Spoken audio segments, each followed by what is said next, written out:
Animal మూవీతో super craze సొంతం చేసుకున్న అందాల భామ తృప్తి డుమ్రి ప్రెజెంట్ వరుస సినిమాలు చేస్తూ బాలీవుడ్ లో బిజీ హీరోయిన్ గా మారిపోయిన తృప్తి లేటెస్ట్ గా ఓ ఇంటర్వ్యూలో తన కెరీర్ ప్రారంభం రోజులను గుర్తు చేసుకున్నారు.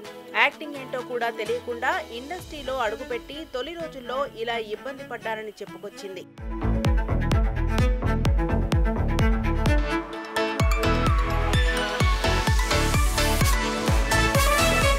చదువులో రాణించలేకపోయాను. దీంతో మోడలింగ్ వైపు రావాలని నిర్ణయించుకున్నా.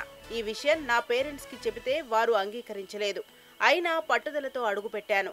ఇండస్ట్రీకి వచ్చిన తొలినాళ్లలో photography director point of view shot అంటే ఏంటో తెలీదు.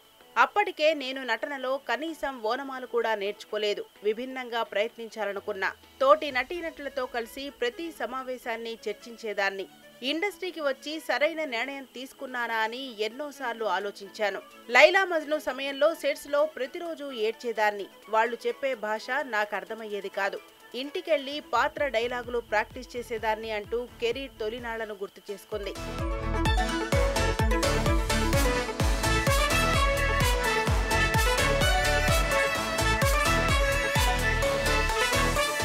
తొలి రోజుల్లో ఇబ్బంది పడ్డ తృప్తి ఇప్పుడు వరుస సినిమాలతో బాలీవుడ్ లో బిగ్గెస్ట్ హీరోయిన్ గా మారింది.